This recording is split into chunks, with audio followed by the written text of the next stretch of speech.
Hello दोस्तों, जय हिंद। इस वीडियो में जब हम बात करने वाले हैं इंडियन आर्मी में नर्सिंग असिस्टेंट पोस्ट के बारे में। एक्चुअल में अगर आप जाना चाहते हो या ज्वाइनिंग होना चाहते हो नर्सिंग असिस्टेंट पोस्ट में इंडियन आर्मी में, तो आपको क्या क्या क्राइटेरिया पूरा करना पड़ता है, यानी कि आपका क्वालिफिकेशन क्या होना चाहिए, आपका एज लिमिट क्या होना चाहिए और आपका जो फिजिकल स्टैंडर्ड क्या होना चाहिए। इस वीडियो में मैं आज आपको पूरा डिटेल्स में बताऊंगा। उसके साथ साथ और आपको सैलरी भी बताऊंगा, कितना सैलरी आपको मिल जाएगा स्टार्टिंग से और मैक्सिमम कितना मिल जाएगा। Right, so without wasting your time, let's get started।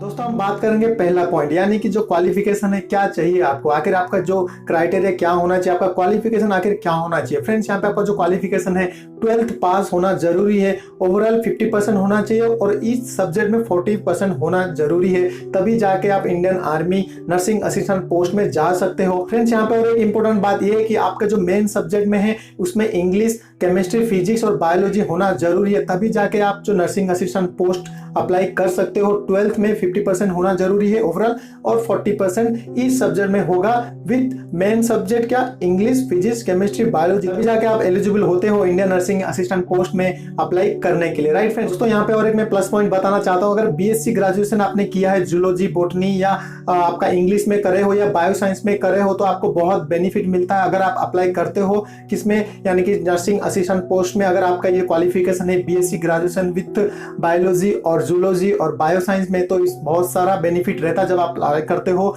Indian army nursing assistant post में। राइट फ्रेंड्स, दोस्तों हम बात करेंगे सेकंड पॉइंट, यानी कि आपका एज लिमिट क्या होना चाहिए। फ्रेंड्स, आपका जो एज लिमिट यहाँ पर आपको रहना चाहिए 17.5 साल से लेकर 23 साल तक, यानी कि मैक्सिमम 23 साल तक और कम से कम 17.5 साल के अगर आप हो तो आप एलिजिबल हो Indian army nursing assistant post में अप्लाई करने के लिए और आप ज्वाइन कर सकते हो without any problem. Right friends, दोस्तों हमने बात कर लिया क्वालिफिकेशन और एज लिमिट के बारे में। दोस्तों अभी हम बात करेंगे एक्चुअल फिजिकल स्टैंडर्ड आपका क्या होना चाहिए, यानी कि आपका जो हाइट, वेट, चेस्ट का साइज क्या होना चाहिए। राइट फ्रेंड्स, अब मैं बात कर लेता हूं आपका हाइट एक्चुअल में क्या होना चाहिए। अगर आप जाना चाहते हो नर्सिंग असिस्टेंट पोस्ट में इंडियन आर्मी में, तो आपका हाइट 157 से लेके 170 सेंटीमीटर होना जरूरी है, तभी जाके आप एलिजिबल होते हो Indian army nursing assistant post में। राइट फ्रेंड्स, बात करेंगे चेस्ट साइज के बारे में, इनका आपका चेस्ट साइज आखिर क्या होना चाहिए। अगर आप जाना चाहते हो नर्सिंग असिस्टेंट पोस्ट में, तो आपका चेस्ट का साइज आखिर क्या होना चाहिए। फ्रेंड्स, यहाँ पे मैं कहना चाहूंगा, आप जो आपका चेस्ट साइज है 77 से लेके 82 तक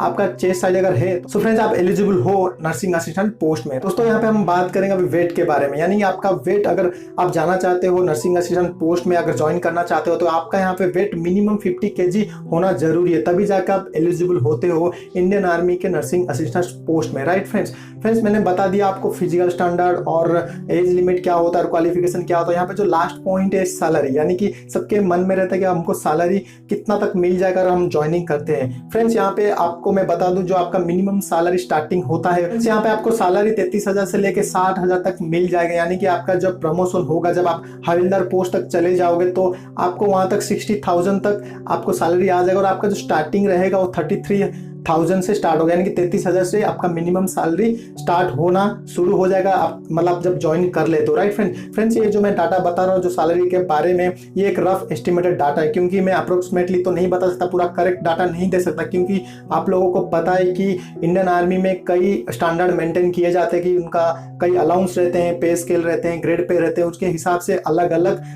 सैलरी का मतलब ड्राफ्ट आता है या सैलरी आते हैं, तो मैं ये थोड़ा रफ डाटा ही आपको प्रोवाइड कर रहा हूँ। Right friends, hey friends, I hope आप लोगों को वीडियो पसंद आया होगा, और वीडियो पसंद आए तो वीडियो को लाइक करना, शेयर जरूर कर लेना, और आपका कोई सुझाव या कोई क्वेश्चन है तो हमें कमेंट करके पूछ सकते हो। और अगर आप हमारे चैनल पे नए हो तो चैनल को सब्सक्राइब करके जरूर जाना, क्योंकि मैं इसी तरह के वीडियो लाता रहता हूँ regarding Indian army, Indian air force, Indian navy और कोई भी गवर्नमेंट कॉम्पिटिटिव एग्जाम के बारे में। तब तक के लिए फिर मिलता हूँ मैं आपको एक नई वीडियो में। Stay tune. जय हिंद।